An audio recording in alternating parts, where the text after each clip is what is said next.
अस्सलाम वालेकुम students, 9th class. बेटा हमारा आज उर्दू का काम, आज हम जो चैप्टर करेंगे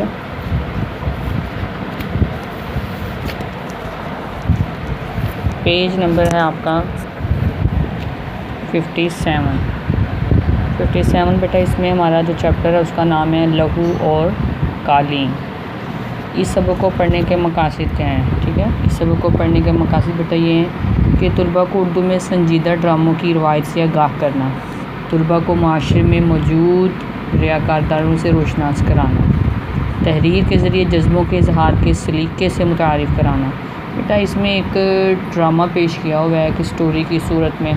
ठीक है, इसमें किरदार जो हैं, जो इसमें किरदार जो इस्तेमाल किए गए हैं वो हैं बाबा, तजम्मुल, अख्तर, रऊफ़। बाबा कौन है इसमें स्टोरी में? वो उस घर का नौकर है। तजम्मुल जो है वो एक सरमायादार आदमी होता है, और जो अख्तर है ये एक मुसव्विर यानी पेंटर है। जो रऊफ़ है ना, वो तजम्मुल का प्राइवेट सेक्रेटरी होता है। ये इस कहानी का मंजर दिया गया और आगे फिर उस कहानी को पेश किया गया है मुकालमे की सूरत में। ठीक है, इसकी बेटा आपने अच्छे से रीडिंग कर लेनी है इस पूरे चैप्टर की, देन आपको इसकी एक्सरसाइज की समझ आएगी। ये तकरीबन 3 से 4 पेजेस की बेटा रीडिंग है। आपने इसको अच्छे से रीड करना है, इस कहानी को समझना है, इसके किरदारों को देखना है आपने, इस कहानी में क्या स्टोरी बताई गई है, क्या बताया गया है, फिर आपको बेटा इंशाल्लाह इसकी एक्सरसाइज की समझ आएगी। आज मैं आपको रीडिंग बुक का काम जो है वो उसकी एक्सरसाइज का बता देती हूँ। इंशाल्लाह इसकी एक्सरसाइज जो है वो हम नेक्स्ट प्लानर में करेंगे।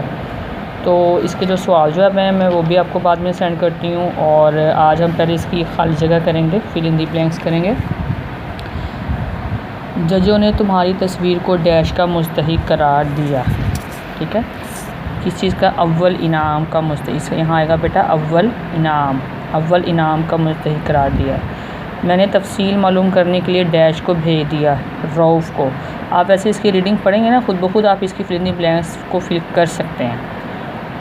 तुमने मुल्क के तमाम डैशों के मुकाबले में इनाम जीता है, मुसव्विरों के मुकाबले में।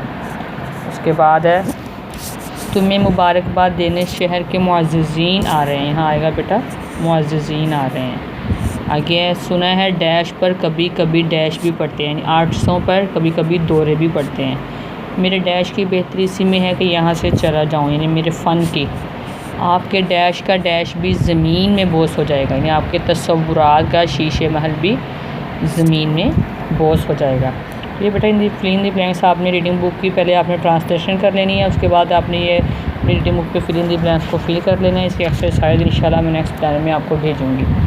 आप सब कुछ समझ जाएंगे, ये कोई डैश नहीं है, मामा नहीं है।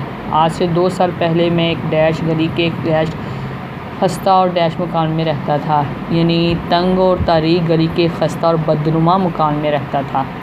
उसके बाद है कानून तुम्हें कुछ नहीं कहेगा मगर डैश की नज़रों में तुम डैश हो, यानी इंसानियत की नज़र में तुम कातिल हो। उसके बाद बेटा उन्होंने कहा है कि मुज़क्कर मुअन्नस अलग करें। ये देखें ज़रा, जिनको अंडरलाइन किया हुआ है बेटा वो मुज़क्कर है, और जिनको सर्कल किया हुआ है वो मुअन्नस है। आप इन्हें देख सकते हैं। उसके बाद ये कॉलम है, कॉलम की मैचिंग की हुई है, ये आप अच्छे से देख लें। बेटा आपने ये सारा रीडिंग पूरा काम आज आपने कर लेना है। इसकी एक्सरसाइज का काम मैं आपको नेक्स्ट प्लान में सेंड करूँगी, आपने देन करना है। रीडिंग बुक में सबसे पहले मैंने आपको पहले बताया उस सबक के पढ़ने के मकासद आपको पता होने चाहिए। उसकी रीडिंग को इतने अच्छे से करके ख़ुद आप उसकी फिल इन दी ब्लैंक्स को फिल कर सकें। उसके जो छोटी चीज़ें जो उसमें आती हैं चैप्टर में, फॉर एग्जांपल ये कॉलम है या फिल इन दी ब्लैंक्स हैं, जब आपने रीडिंग अच्छे से की होगी तो इंशाल्लाह ताला आप इसको ख़ुद भी फिल कर सकते हैं। इसके अलावा अगर आपको इस चैप्टर की रीडिंग में कोई भी किसी किस्म की कोई प्रॉब्लम हो रही हो तो आप अपने ग्रुप पे मुझसे डिस्कस कर सकते हैं। शुक्रिया।